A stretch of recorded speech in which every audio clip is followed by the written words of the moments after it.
Hey, what is up, mortals? Welcome to part 6 season 3 of What If Deku Had a Super Speed Quirk. I just wanted to greet you guys by just saying, sit back and relax, you're in for a treat. So, we begin. As Borealis ran towards the nearest pile of rubble, the ground started to shake. Gigantomachia took another step into the city. The few windows that were left intact shattered as the 60-foot-tall man continued forward. With each step the man took, buildings that were on the edge of collapsed. Some of the few remaining buildings were knocked down by the Gigantomachia's arms. Some of the small fires were snuffed out as the mountain of muscle stepped on them. His massive size made the situation even worse. The east side of the city had received the worst of the explosions. Everywhere a hero went, they could hear the screaming pleas for help from the injured civilians. Gigantomachia made the rescue attempts even riskier. The more experienced heroes paused when they arrived at the scene. Rain was still battling some of the stronger blazes. None of the heroes were able to hide their disbelief. The man took another step forward. For a moment the sound of his steps drowned out all the other sounds. Everyone's blood ran cold as they heard the sounds of people wailing in grief and pain. Kurogiri watched the scene in disbelief as he opened two portals near him. Shigaraki walked out of the portal that was on Kurogiri's left with Dabai and Stain following moments later. Several members of the local Yakuza along with Overhaul exited the portal on Kurogiri's right. Stain's first instinct was to call the heroes who weren't leaping into action fake heroes. However, upon looking more closely he changed his mind. He realized that there wasn't a single hero that looked as if they had just arrived at the scene. Indeed, most of the heroes the hero killer saw had suffered some minor injuries. As he counted the number of heroes who were still alive, Stain realized how grim the situation truly was. There were only 40 heroes at the scene. As the man covered in blades looked around, he looked for heroes that had quirks useful for rescuing trapped people. There weren't any. The hero killer then considered the heroes who would be arriving to the scene soon. At that moment Stain realized Endeavor was pushing for heroes to start working together. You have to admire Endeavor's instincts. He might be a terrible father, but his instincts are correct. Dabai growled in frustration at having to give credit to Endeavor for something, and people wondered why he kept trying to work with rescue heroes. As much as I hate to admit it, the bastard is definitely a true hero. Both Shigaraki and Stain looked at Dabai in shock. Neither of them had expected Dabai to compliment his father. Shigaraki couldn't blame his friend who was covered in severely burned skin. Endeavor had made it clear that heroes who had quirks better suited for combat should team up with heroes with quirks better suited for rescuing civilians. As Shigaraki started to move towards the nearest pile of rubble, the scene reminded him of his childhood.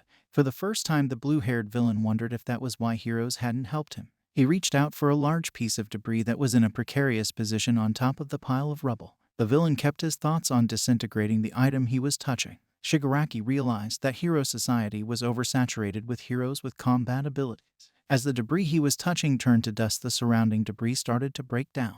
Shigaraki felt his stomach turn as he saw what was underneath it. The piece of debris had left a person flattened to the point where Shigaraki couldn't even tell what the person's gender had been.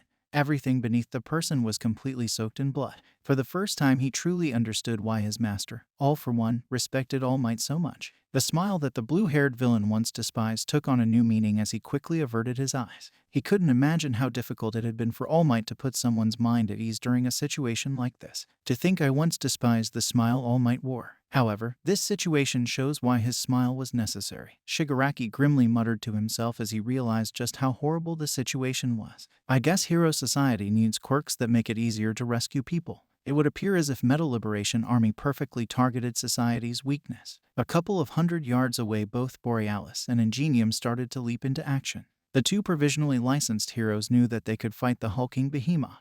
Ada remembered Gran Torino telling him there was more to being a hero than simply defeating villains. For the first time he truly understood what those words meant. As Ada realized that defeating a villain would prevent them from further harming the civilians, he also realized someone had to be there to save the injured. As Ada moved a piece of concrete out of the way, he found a man with his right leg trapped under some rubble. The man had bones sticking out of his right arm. The blue-haired boy checked for any signs that the man would bleed out if the rubble on his leg was removed. Once Ingenium was sure it was safe to move the large piece of debris, he lifted the piece of debris from the man's leg.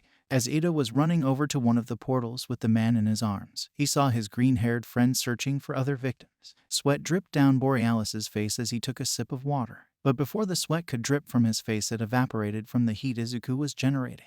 Despite this clear sign that he was starting to overheat, the green-haired boy continued to work in an attempt to find someone to save. For a moment he looked up and saw his friend darting away with someone seriously injured in his arms. Borealis was thankful that everyone he had found only had minor injuries. As the green-haired boy was about to move some more rubble, a massive shockwave blasted him away from it. As he recovered, he noticed several heroes fighting the latest threat to the city. It took a moment for him to process the scale of the destruction around this massive person.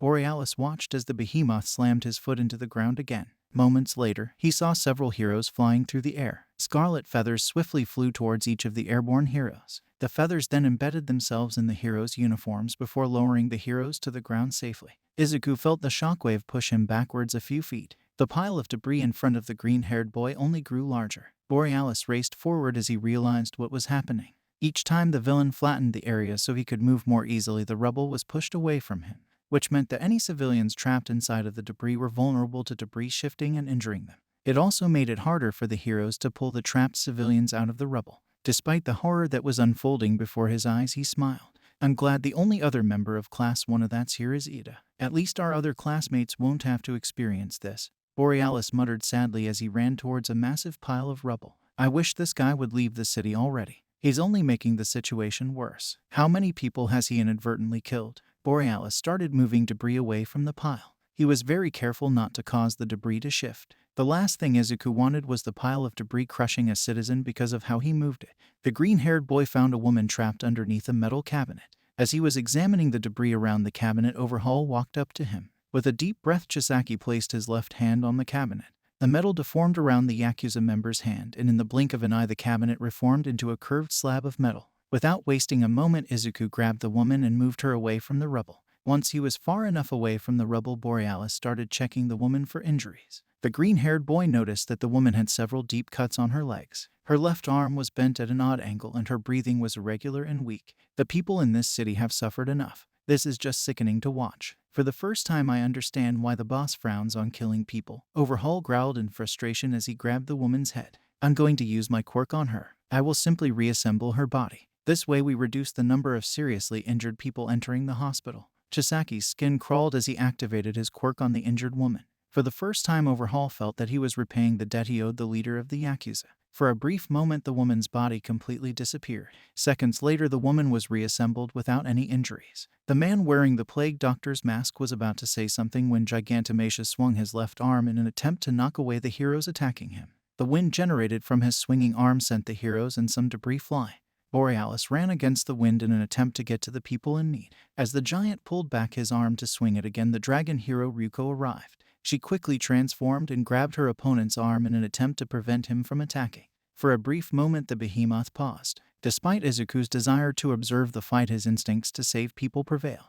The green-haired boy quickly averted his gaze from the fight and focused on the rubble. However, his training with Night-Eye helped him stay aware of the nearby fight. On the left side of the hulking brute, Sir Night-Eye was sifting through the rubble in an attempt to rescue the injured. He had left his radio on and was receiving constant updates about hero reinforcements. The first bit of good news that he received was that Best Jeanist had finally procured the equipment he needed. Another piece of good news Night-Eye heard over the radio was that Endeavor was only a few minutes out. However, none of that mattered to the dark green-haired hero as he worked his way through the debris field. For him, too many people had already lost their lives in this attack. He looked up just in time to see a large piece of debris flying at him. His instincts took over and he quickly ran to his left. As the piece of concrete crashed to the ground, it sent dust flying into the air, causing the pro-hero's eyes to water. Gigantomachia slammed his right foot into the ground as he started to move deeper into the city. Despite Ryuko's relentless efforts to tackle the giant villain, nothing seemed to slow his advance. The giant's advance only seemed to increase as the heroes tried to stop him. The behemoth started to get angry. It annoyed him that people he considered ants kept trying to stop him. The memory of his deceased master All For One flickered through his mind. Gigantomachia exhaled and released a massive blast of wind. The force of the villain's breath sent everything flying. Everyone watched in horror as blood dripped from the airborne pieces of rubble. Lemillion watched in shock as the blood fell to the ground like droplets of rain. His blood ran cold as he watched what was unfolding before him. For the first time, Mirio felt his abilities were truly being challenged. I must not fail these people. I must save them. They shouldn't have to suffer because we couldn't prevent villains from attacking the city. Lemillion growled in frustration as he watched a person fall to the ground dead. These poor people put their faith in us and we can't protect them. I won't let all my training or the support I've received go to waste. I need to set an example for Borealis and Ingenium. The urge to set an example of how a proper hero should act in a situation like this drove Mirio forward. The blonde-haired provisionally licensed hero focused his mind on predicting where the airborne pieces of debris would land. A small portal formed near Lemillion. As he looked back, he noticed that Kurogiri was staring at the airborne pieces of rubble. Kurogiri narrowed his eyes as he carefully watched each piece of wreckage. He formed a series of portals in the path of the debris in an attempt to remove the debris from the air. However, despite his best attempts, his portals were unable to catch a significant number of them. Unfortunately for Borealis, he was one of the people who was blasted into the air. The screams of the people in need of assistance caused Izuku to forget his own fears. People were in trouble, and the green-haired teen felt his body starting to move in order to help them. He placed his right foot on the closest piece of debris and used it as leverage to jump towards a larger pile of rubble. Once again, he relied on the training he had received from Night Eye to track the movement of the rubble. Borealis had no intention of failing the people trapped inside the debris. The green-haired boy kept the smile on his face as the fear of being unable to save everyone took root in his mind. One of the smaller clumps of wreckage started to separate. The separation revealed a seriously injured person inside. Izuku changed his direction by jumping off a large piece of debris. Borealis carefully started shifting the rubble off the person and picked him up. Aside from the portals, he failed to see another way to get the seriously injured person to safety. In desperation, Izuku grabbed the person and jumped off the debris into the nearest portal. Sensing two people in one of his portals, Kurogiri opened a portal to his left. With the injured person in his arms, Izuku landed a few feet away from the yellow-eyed villain. A group of heroes quickly walked up to Borealis and took the victim from him. Without a moment's hesitation, Borealis sprinted towards the debris that was rapidly falling from the sky. The feeling of being incapable of saving everyone continued to push Izuku past his limit. Even if it meant forging his own miracle, Borealis wasn't going to let the danger or his own lack of strength prevent him from saving as many people as possible. While the massive villain's tenacity impressed Stain, this rampage had to be stopped. From past experience, the hero killer knew just how difficult it would be to stop this villain for even a moment.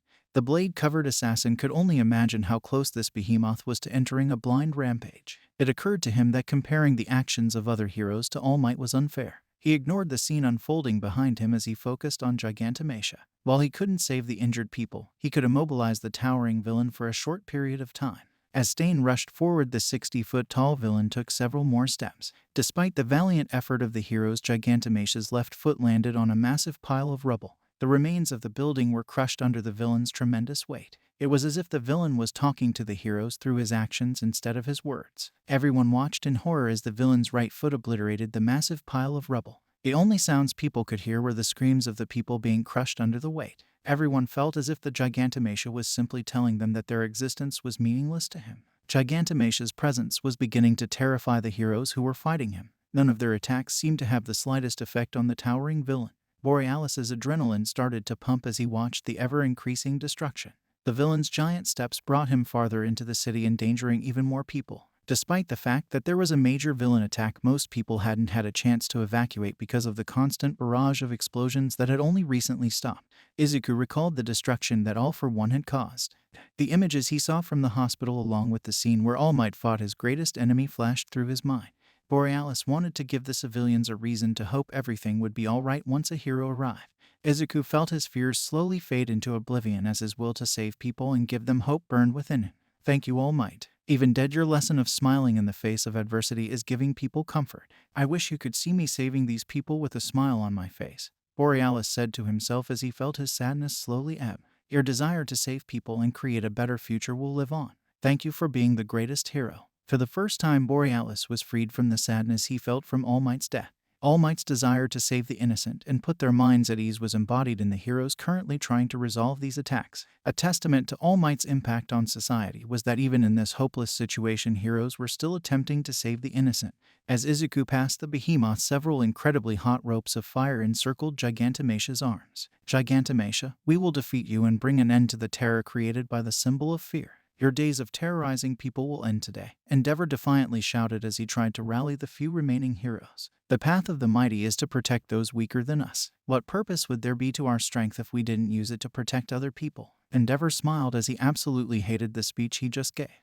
It made him wonder how his predecessor managed to give these uplifting statements. The flame hero wasn't one to try to put someone's mind at ease with his words. He preferred his actions to do the talking for him. For weeks, the red-haired man had sensed society losing faith in the heroes that were trying to protect them. Endeavor had no intention of proving those doubts correct. It didn't matter that he lacked the strength of a villain as massive as Gigantomachia. Endeavor would bring him down because he was Japan's strongest hero. He wouldn't let anything prevent him from keeping the innocent people out of harm's way. The scorching heat from the fire the hero was releasing paled in comparison to his burning desire to end this incident immediately.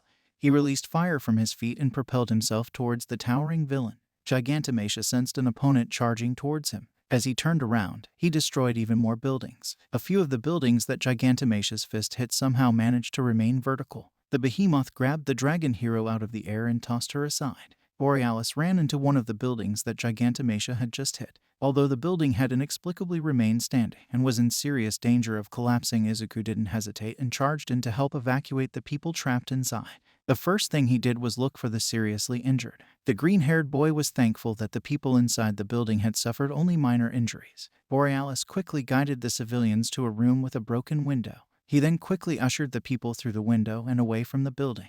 He knew he only had a small window of time to save these people and he wasn't going to waste it.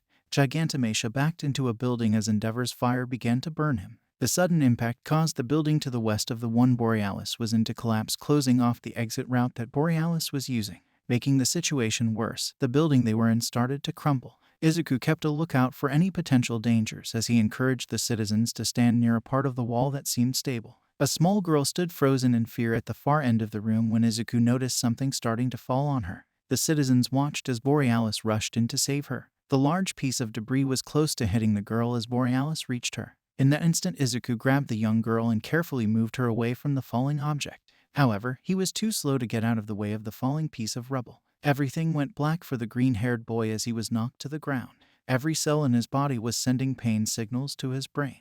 Despite this, Borealis forced a smile to his face in an attempt to calm the civilians near him. "Don't worry, everything will be all right. Help is on the way," Borealis said in a hoarse voice as he tried to hide how much pain he was in. "Endeavor and the rest of the heroes out there will defeat Gigantomachia. Then they will come here and help us out of this predicament." Despite the fact that it was obvious to the citizens that Borealis was in absolute agony, none of them panicked. His selfless actions had shown them that the heroes were still out there fighting on their behalf. However, all of them worried that help might not arrive in time to save the young hero who had saved their lives. The air around them started to heat up as the fight between Gigantomachia and Endeavor grew more intense. Endeavor looked up at the massive villain as he searched for a weakness he could exploit.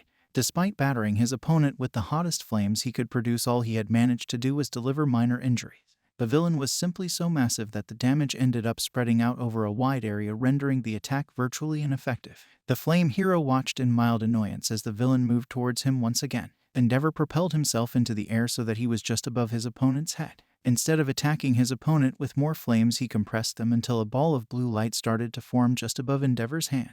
The fire slowly got hotter as the flame hero kept adding and compressing the fire. The flame hero emitted every last ounce of heat he could generate. He then grabbed the ball of plasma with his right hand and punched his opponent with his right hand. Endeavor gritted his teeth in pain as he felt the heat from the plasma he was releasing burn his own hands. "All burning inferno," Endeavor shouted as the plasma started to cover his opponent.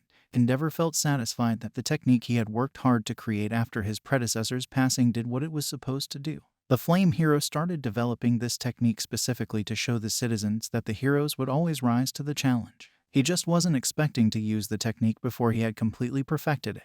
Thank you all for indulging yourselves in the story thus far. I hope you enjoyed it. Now, there are a few more things that I'd like to go over before the video ends. Firstly, we've got a second channel called Anime Deep Dive. Anime Deep Dive goes deep into the facts and lore of a wide variety of anime. It's sure to expand your web knowledge for all kinds of series, guaranteed. On top of that, we have a third channel called We The Celestials Naruto What Ifs. It's what we do on this channel already, but in the vast world and lore of Naruto. Go check it out if you're in the mood for some jutsu action. Secondly, on behalf of We The Celestials, I'd like to thank everyone involved in the production of today's awesome content. Their details will be in the description below. Lastly, if you're interested in what we do here at We The Celestials, then I would like to extend out an invitation to join the team. The only caveat being we only accept members 16 years and up to join our crew. You can sign up for whichever category fulfills your interests by joining the recruitment Discord using the link in the description below. Our Discord is an all-around fantastic place to be, whether you're a fan or looking to join our band of misfits. We're always looking for members to join us. Well, that's it from us for today's video. So, thank you all for watching, and have a great day.